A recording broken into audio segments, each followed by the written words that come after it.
was streaming, but my parents had a role to play from here. The lecturers, especially Dr. G, my guy, Dr. Gallagher. Oh, sorry, I always call him Dr. G, sorry. Dr. Gallagher played a big role for me. Coming here from Barbados, a couple of pastors of mine came here already, and they were taught by him. So the expectation was pretty high coming from my church and coming here, but he made the transition much easier. I find him to be a father figure, but also a mentor. So thank you very much. I'd also want to thank him, Dr. Howell, Dr. Hodge, because I was talking to Thomas a couple nights ago. I found it a struggle coming here to be spiritual and academic. You know, coming here, especially talking to a couple of people in my freshman year, it was like, you had to pick one. You know, it was like, I'd rather not do school and spend time with God, or, you know, it wasn't a balance. But watching Dr. Gallagher, Professor Crabtree, Dr. Hodge, Dr. Holloway, it made me realize that you could both be academic and spiritual. So I want to thank you for that. Okay? All right, let's start. Let's pray. Dear Lord, I want to thank you, God, for this opportunity to speak to my fellow students and also my lecturers, God. God, I truly count it a privilege and an honor to just be able to just share what you've placed in my heart. I believe that God is very applicable for this time and for this season. And I pray, God, that we'll be able to gain something from it as well. Even as Sam comes after me, God, I pray you will touch him and you will know him as well, God. And I pray that it's be a good chapel. In Jesus' name, amen. Amen. So last spring semester was a pretty difficult semester for me. I'm mid-semester, so that means I usually have junior, senior classes at that time. And when my junior classes, assignments were over. Senior classes, assignments were due. I don't know if y'all realize it, but y'all realize that junior semester, everything is due 1 week. It's like, I think that lecturers, no offense, I think lecturers have a group text and say, like, let's put every assignment on this week. Students will not get sleep during this week. That is the word from the Lord. Amen. That's how I felt, because I was like, why do I have all of my classes assignments due on the same week? It's like the entire semester is nice, and then it's like, here. And that's how I felt. And then to make it, I was working in the kitchen. I worked a couple more hours, picked up a couple more shifts. Then me and the RA, thanks Jay. Oh yeah, I actually want to thank Jay. He's a good guy. He's a good guy. Your supply of cookies have kept me strong. Thank you. Amen. But you know, it was a tough semester. You know, in life we have this kind of seasons. But March 17, 2018 is a day that I'll always remember. Unfortunately, it was a snow day. Well, fortunately, it was good for me because it was like fun to get some work done. I don't usually wake up early.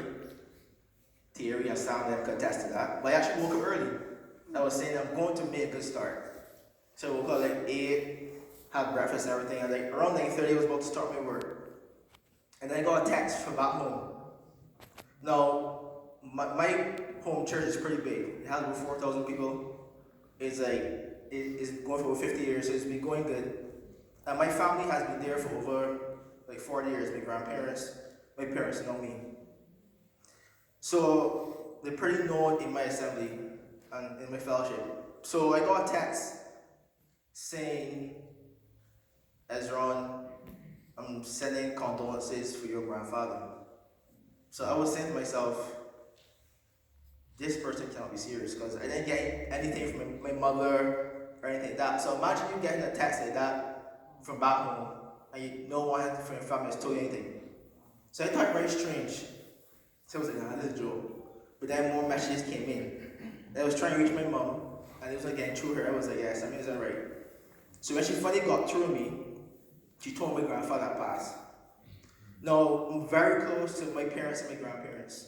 Basically, it was them and me versus the world. And my grandfather wasn't doing too well before I left from Bible school actually in 2015. And I'll never forget he told me, Ezra, I'm going to try to hold on till you come back. You don't have to hear those things, but I knew that was the case. So to get that text then, in the midst of everything that was going this semester, it was like, what now? They had to go book a flight to go home for a couple of days. They got home on Tuesday morning, like 5 a.m. The funeral was Tuesday afternoon, like 1:30. It was a hectic time. It was like, it was one thing after the other, after the other, after the other, after the other. And I was saying to myself, I reached that point in the semester where there was more pages to read than days. You know, sometimes you reach a point in the semester where you have like 2 weeks to read 15 books. I'm like, this not making sense. I know I got a witness, you know, thank you. But the thing about it is that life throws us different things like that. Life is inevitable. Storms are going to come. You know, you can't do anything about it. You know, that is how life is, you know. And it's so amazing sometimes that we know it's going to come, but when it comes, we're still not ready for it. Being again from the Caribbean, you have something called hurricanes. And when those come, you're not ready for them. Yes, Jacob, you could attest to that as well too. Category 4 and Category 5 hurricanes. You can prepare as much as you want, but when they come, you're just not ready for them. That's how storms come in our lives. But the good thing about the God we serve is that He brings peace to any storm. Mark chapter 4 gets our attention, and is a portion of scripture where Jesus brings peace to the storm. Mark chapter 4, verse 35 to 41. I read from the NIV, and it says, that day when evening came, He said to His disciples, "Let us go over to the other side." Leaving the boat behind, they took Him along, just as He was in the boat. There were also other boats with Him. A furious squall came up, and the waves broke over the boat, so that it nearly swam. Jesus was in the storm, sleeping on a cushion. The disciples woke Him and said to Him, "Teacher, don't you care if we drown?" He got up, rebuked the wind, and said to the waves, "Quiet, be still." Then the wind died down, and it was completely calm. He said to His disciples, "Why are you so afraid? Do you still have no faith?" They were terrified and asked each other, "Who is this? Even the winds and the waves obey Him." Now, when Mark wrote this, it was a twofold purpose: to show that Jesus has power over nature and any other thing, but also contrast and show the disciples' lack of faith. And the first point I want to say is, as I said before, storms are unexpected. Now, the Sea of Galilee is a basin surrounded by mountains. Basically meaning then that when storms come, they're sudden and they're dangerous. And during the commentary, it said that during the night and during the early morning, that's when it's calmest. So when a storm arises at that time, it's even more treacherous. And when we put that to our lives today, that's how life is. You know, like when things happen, you know, it goes from 0 to 100 in like 2 seconds. There's no gradual progression. There's no from 0 to 10 to 20 to 40 to 50. It's like from 0 to 100. And those things happen. And the thing about it is that when they happen, even though we know it might happen, because we've all heard sermons saying storms are expected, storms will come. So we know they will come. But unfortunately, when they come, they're still unexpected. It's life. You know, like no one told me that day that would happen to my grandfather, but it happened. But I just had to deal with it. But the thing about it is that my second point is this: our reaction to the storm is vital. You know, the thing about it is this: they said that Jesus was in the boat sleeping. Now, again, read the commentary. It said that during those times, it was a cushion inside the boat for those who weren't sailing or those who weren't fishing, or kind of like a pillow so that you could go inside and just relax. Jesus took it upon Himself after a long day of teaching to use the cushion as a pillow and fall asleep. Now we all at Northpoint know about napping. You know, napping is from God. Napping is very holy. I heard our president say last year, and remember, Cody's right here. I remember that chapter. He said, "Go and take a nap." He said, "Naps are from Jesus." I said, "You never tell me that twice, sir. I do that every single day." Now that you gave me license to do it, I will do it even more. If you can't remember that, I'm sure that they have some recording about it somewhere. I remember that. I went home and I said, Mommy, my president said I can take a nap. You can't tell me anything. Then my dad was like, remember who's paying for your degree? I said, no problem. I will not take naps. That he knows about. Since it's not recorded, oh yeah, shoot, he is recording, sorry. Sorry, I still love you. But that's the thing, storms are expected. But the thing about it is what I realize is that it shows a big contrast. Because sometimes we forget that Jesus, even though Jesus was 100% God, he was still 100% man. Still was. And the thing about it is that he took it upon himself when the storm came, instead of getting flustered or anxious, he was chilling, just relaxing, just sleeping. And the thing about it is that one of my favorite portions of scripture in the Bible is Philippians 4:6-7. It says, do not be anxious about anything, but in every situation, by prayer and petition, with thanksgiving, present your request to God, and the peace of God, which transcends all understanding, will guard your hearts and minds in Christ Jesus. The thing about it is that when I found out my grandfather died, my grandfather had a series of ailments coming before that. And a couple of times we thought he was dead. Basically, God basically raised him from the dead, like, legit. I really thought he was dead sometimes. I remember a time that I thought he wasn't going to make it. I just came to the hospital in my car. And I think it's because that encounter, when he died, it made it a little easier. I remember in my car, I was wondering God what was going on, and God dropped a song in my spirit. It wasn't elevation and those things, but it was a hymn. When peace like a river attendeth my way, when sorrows like sea billows roll, whatever my lot thou hast taught me to say, it is well with my soul.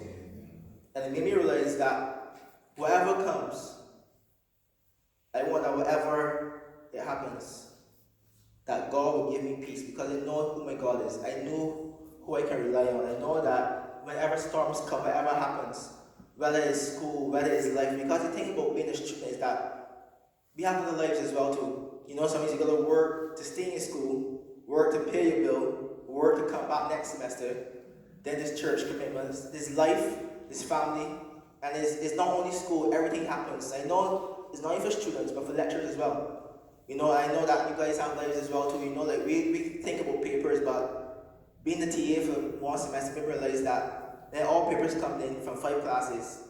It's like 80 papers you guys have to correct. So life gets hectic for everyone. But our reaction to those storms, our reaction to that is vital. Now my third point is this. Jesus has the power to bring peace to any storm. You know, if it was in my own hands, if it was by my own ability, I would freak out constantly.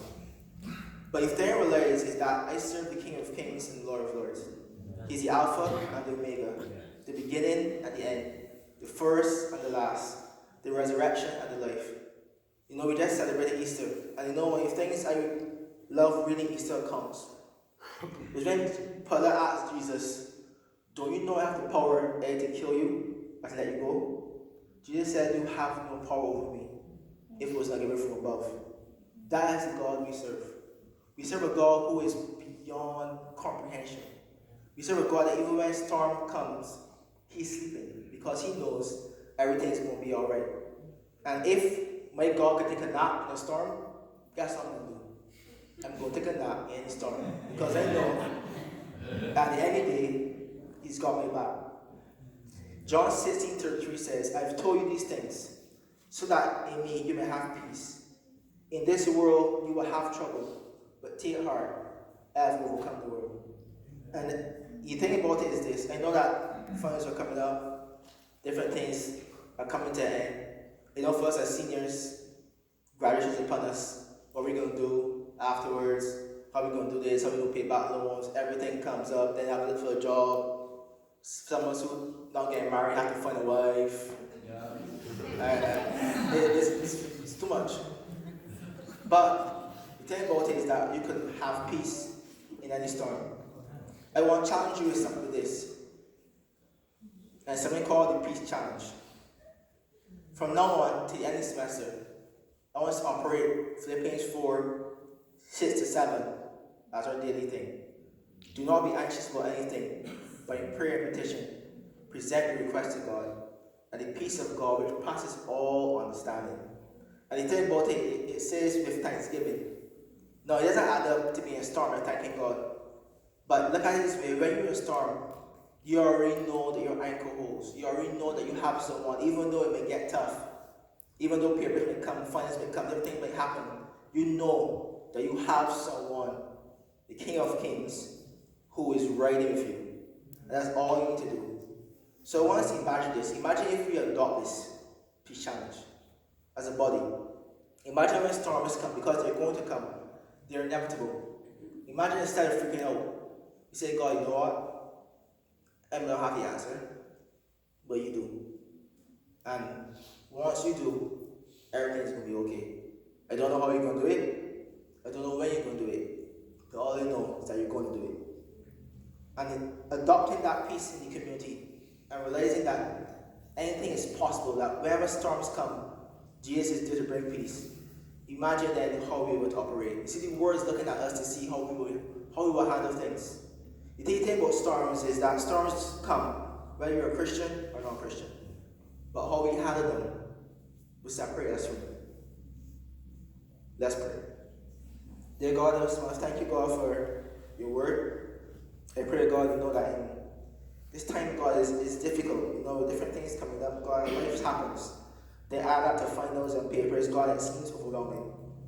But I pray, God, that you would allow us to see, God, that you bring peace in the midst of any storm. Doesn't matter how big the storm is, doesn't matter how high the waves are, that you bring peace to any storm, and that we will make it. So, God, those who may feel discouraged, those who are, God, who may be hurting, those who may, God, who may wonder what to do, help me to know, God, that there's nothing that you cannot do. Help me to know, God, reassure them and give them that added faith to know, God, that they can make it, that there's light always in the end tunnel, God, because, God, you are God. You're the King of Kings, and, God, you're the Lord of Lords. There's nothing, God, you cannot do. So, God, give them peace, whatever the situation may be, whether it's student, whether it's faculty member, whoever it is, give them peace. Let them know, God, that there's nothing that you cannot do, that even though it may take us by surprise, it never takes you by surprise. In Jesus' name, amen. Amen.